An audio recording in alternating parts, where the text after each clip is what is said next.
Okay, this is the next O-gauge update. I've kind of put off some things to go into a video that I've only been showing on shorts. So if you subscribe, you can see the daily progress that I make on what I'm working on, be it the N skill or this one here. So I'll just go through where I'm at on this. So this is a 12 by 14 4-track main line, supposed to be showing the Northeast corridor, but I also have Central New Jersey passion. So there's the Train Master. This is an old Williams one. It does not have a horn. It does not have an E-unit. It does not have, it's like really basic, but I can pull every one of my cars I tried. So it has two of these Pitman motors. All the other EP5s and GG1s I have, the GG1s are mostly from the Bachmann era. The EP5s are the Williams after this era. And they don't pull as good. They barely pull their dummy when you want to have that with their train. So it's not really ideal. 5 cars, 7 cars, no problem. But this thing can pull like 15, 20. I don't have enough room. So anyway, moving on from there, going to track here. So I've been buying these when they're a good deal. These are K-line switch. And some of the times I get them powered and some of the times I get them manual. And the idea would be, because it's harder to get powered, is to take these out and put all powered, because this is the Northeast corridor. We need it to be powered on the main line. So these have a directional color, red if it's going off and reversed, and green if it's going through, straight through. So it's just, I don't know, I think it's a good product. I've been paying about $10 to $15 a switch US. So I like to buy 2 to 3 from the same guy so that the shipping makes sense, another $10 shipping. But these are 027, and at first I was kind of like, I didn't realize, I thought they were 042. And then I have 2 other ones that I actually cut. This is one that I cut down. This is one of the 042 radius. They're all 027 track, but there's an 027 and there's an 042 supposedly. So anyway, these are in there. I have run EP5s through there slowly. It looks horrible, but it doesn't. Horrible in that it's cool that it can move that big a locomotive through that tight of space, but that's what they're designed for. So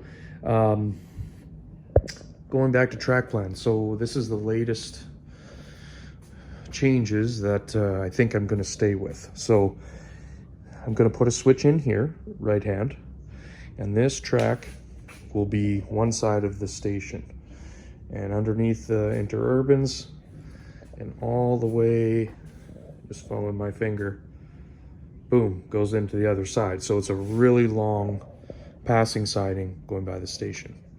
So then the next one, that's that one, we'd put a switch here, left hand, and then have it with a switch here, and then I'm already have the place cut out for the switch off. So basically I could hold, with no engine, 3 of my MTH cars.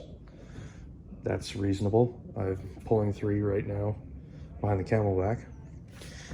What's cool about this is it looks to me like a normal day. I know there's probably 11 or 12 that were pulled that day, but the 3 to me looks good, and 4 is no problem. Obviously the more the merrier. But these are kind of that stubby car, which makes it, I think it's 15 or 16 inches, which I think looks good on a wider track. So anyway, you can put 3 of the passenger cars there, and remember there's going to be a turnout here or switch. So, I mean, I've got it lined up. I don't have it all on track, but that's not quite a fifth. It would definitely be able to fit 5. Maybe a little bit on the curve. Then that goes here. So basically, to recap, you've got 2 sidings going all the way. One goes into another siding, which would go that way. Now, what I would lose by doing it this way, the version before this, was where these cars were parked. I was gonna put downtown buildings like 3D printed. There's a famous pizza restaurant. So that would go there, and there we go. Now, it's not that I don't want a couple of those, but I'm not gonna do it in this space. If I do it this way, I could have like Central New Jersey on the one side, New York Central on the other. It's not exactly how the station is set up, but it could work. So it's going to be the room for the biggest station on the layout. So got to make it work. So over here, I just kind of painted just so I could visualize where a road's going to go. And if you make changes, it's just paint. So I've got one of these from Dollarama. This is like an anti-skid pad with a glow-in-the-dark line, if you could believe it. And I'm like, that's perfect. It has rounded corners, so I cut this one here with a knife and with a Olfa knife. And then I wanted to see like what do we got for width, and these are the big cars. Like here's a real low gauge car. Here's a, I don't know what it is, 143 instead of 148, but you can fit on there, and that is a wicked looking road. And it has the stripe painted already. Like, how can you get any better for $2? So another one there, and so on, and this thing is paved. So pretty awesome find there.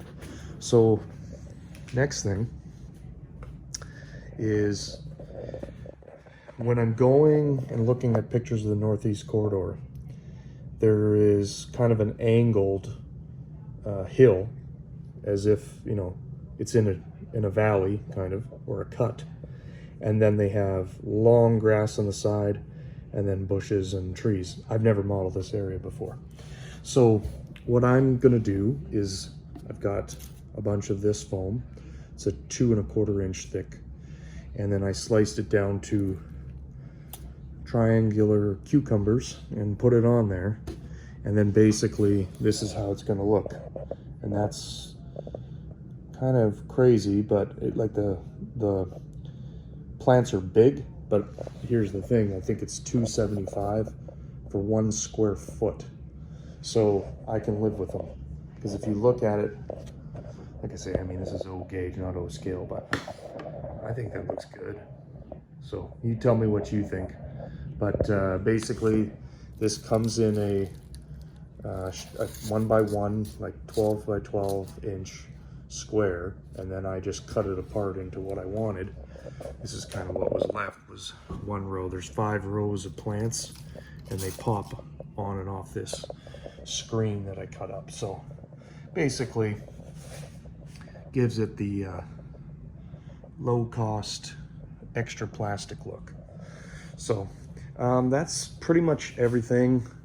If you didn't see it before, that's the overpasses. So they've got cork road on them, but I'll probably change it to this anti-skid pad. The other thing is, I don't know if I mentioned it, but this panel is just a touch wider, because what's happened is, you used to just have these kind of door latches, and now I fixed it for now, but basically I have to pull at this to get it to lock and line up.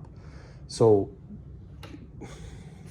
this side to this side, this one's a little wider, and that's what this strap is involved in. It's because the whole layout is in a C and it wants to open, because that one module somehow is twisted and is not exactly 8 feet, is what's going on. So I don't want to take it out right now. This can be fixed. There's a lot of leeway with O gauge track, And basically I'm gonna unbolt that piece when I'm done putting the track on and everything and using it, when I want to put it away or when I want to take it to a show. Unbolt it and then just sand the shit out of the sides and keep testing it back in and seeing if we can get this gap to close. So yeah, that's what I'm working on. Next time you see it, you're gonna see it with a lot more plastic grass. All right, talk to you guys later.